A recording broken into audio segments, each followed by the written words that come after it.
Good morning, viewers, and welcome to GASA Media. I am Injualem Karin, and today I am in the studio with one of GASA Media's correspondents who works in the West region. He is well known on the media and has been reporting on so many news stories. You are welcome to GASA Media headquarters, Mr. Fred. Thank you, Karin. So tell us, you have been on the field for a while now. Could you please narrate to us your experiences, especially back at home? Okay, thank you for that wonderful question. Uh, the most challenging aspect that I have is getting to the village, to Fontaine, because the roads, first of all, are very bad. Then the cost of transportation is not easy. Sometimes the bike people are very expensive, so it becomes very difficult for us to get to the site. Then the next thing is sometimes internet and network connections, because our policy in GASA Media is to give our reports within 24 hours. So it becomes very difficult, even when you cover the event, to send the reports in time is a problem. Then the next thing is when you go for interviews, the people back home, they don't get it, they don't want to be identified on camera. So it becomes very difficult for you to actually achieve within a very short time. You need to convince the population that this organization is apolitical and their mission. So those are some of the challenges. Then sometimes the weather too is very bad, and considering the state of buildings at home, sometimes you get to where the event is taking place, the buildings have collapsed, and then you cannot even have a comfortable place where you can sit and ride the streets because of maybe it can be under the rain and you cannot have a table to sit on. So, and then potable water, drinking water is also a very serious problem. So if you want to live from here and you don't carry enough of what you need, then why there you don't have any business place where you can buy your basic need. So we have a lot of challenges back home. But however, as a media, we have to reach all parts of the world to give out our reports when need be. Of course, we are GASA Media and we reach out to the grassroots community. So I can actually relate to some experiences, like the aspect of the roads. Like I was going down to cover the medical mission that took place in Fontaine, and the roads were really bad. And talking about the weather, I experienced that as well. There was the day I couldn't send in my reports on time because of the weather, which affected the solar that supplies light in Fontaine. So let's talk about artifacts now. For better understanding, an artifact is an object made by humans, typically for cultural and historical interest.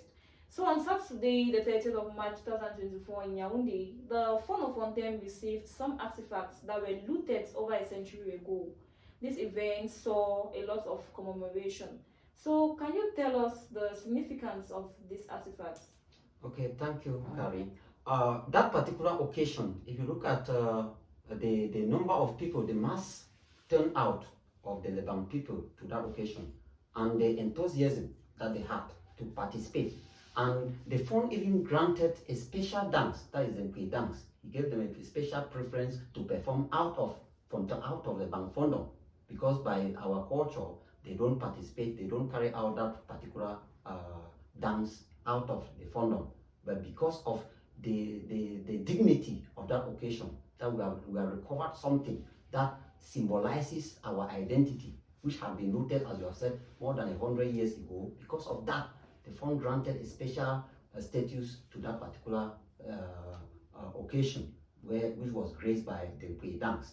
And then, if you look at, you go through the speech, the address of the fund on that particular day, he identified that those artifacts are meant for cleansing, are meant for protection, and are meant for blessings and spiritual purposes to the Lebang people.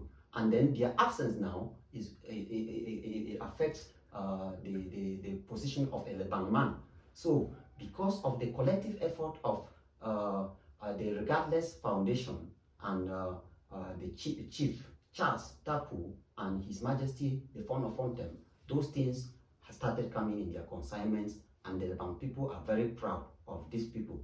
And to that occasion, the people who actually fought, the leaders of the Regardless Foundation, were crowned notables, Nkema Numbong and Nkem and Mafo Numbong. which was a special occasion for the Lebang people. Thank you, sir. And could this be that these artifacts that were looted 100 years ago be the cause why many of in the country Cameroon, the Fontem or the BLM is most affected by this crisis? Anyways, that will be a topic for another day. So let's move on. These artifacts have been retrieved by a collective effort. So where are they going to be kept, given the fact that he has been away from home for so many years?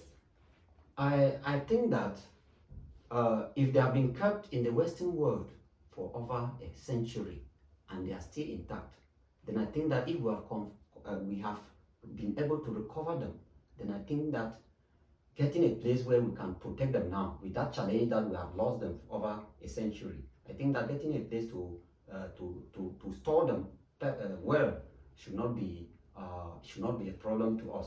Even though with the crisis situation, it is not good. It is not going to be easy to have an exclusive environment where we can really keep them in Fontem now. But I think that under the leadership of His Majesty the Fon of Fontem, we can look for a conducive place where we can keep them temporarily.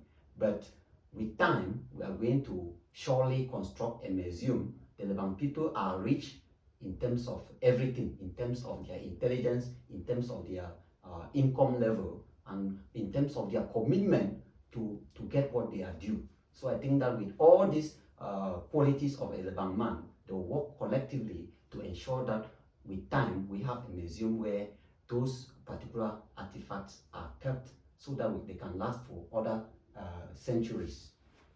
Exactly, given the fact that Lebang sons and daughters are very determined to retrieve their lost treasures. Coming down to the Fon of Fontem, he sent out a message to the Fontem people telling them that some of these artifacts are still kept in the museums of Europeans. So how do you think he and his chiefs can be able to collect these artifacts back and bring them back where it rightfully belongs? Okay. Even though the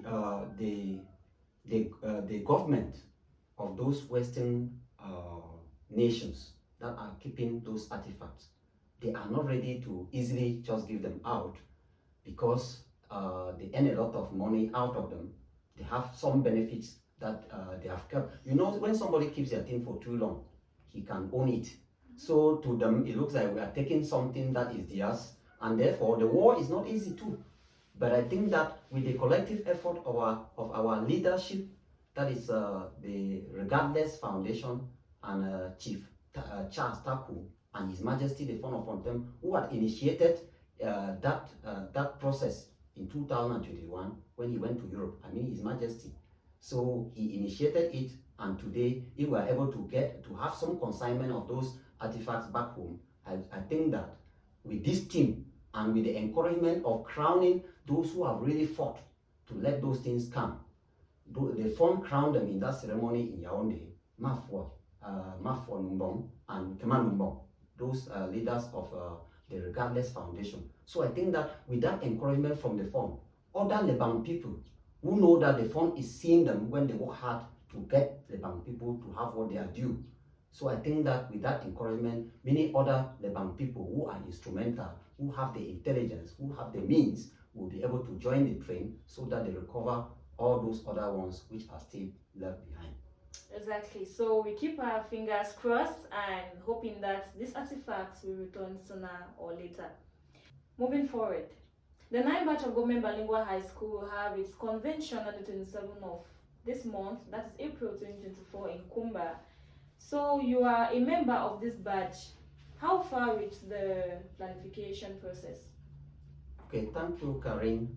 For that particular organization, I'm a member, and it has a number of branches abroad and in Cameroon. So there are so many branches. But for this historic annual convention, which is in Cameroon, the host branch is Kumba, and it will take place on the 27th of April 2024. And the theme of this year's convention is Remain Crucial for a Positive Change. So we of that batch, we are remaining crucial to ensure that there is a positive change, and we are committed to that. So in that particular occasion, we are going to use this as an opportunity to raise enough funds that will help us to be able to encourage education in the BLM, because last year we were able to donate didactic materials to many schools, primary and secondary schools, which are functioning from them in the different fondoms, Lebang, Alo, Mwengong, Lewo, Esota, and the rest. So this year, we think that we can always continue to do better. So if we are able to raise enough funds and accumulate enough funds, with the crisis situation, most of our buildings in the GBHS have collapsed.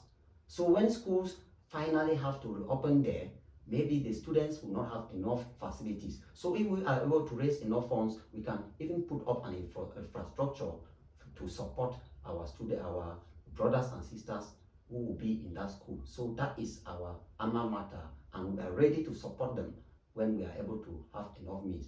That is one of our aim of these conventions. That is the true definition of togetherness. So does the 9 batch of government bilingual high school focuses just on growing the sector of education, or it also empowers other sectors?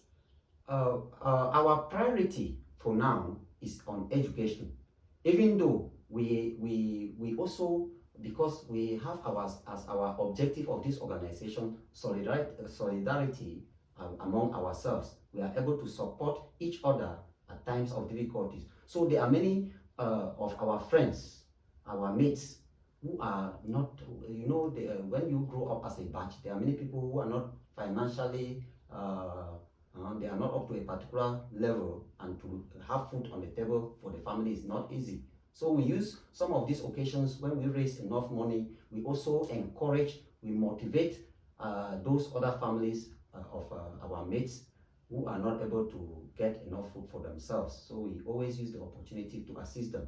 So our education is our priority, but our membership, for now, we also try to help them to meet up with our expectations.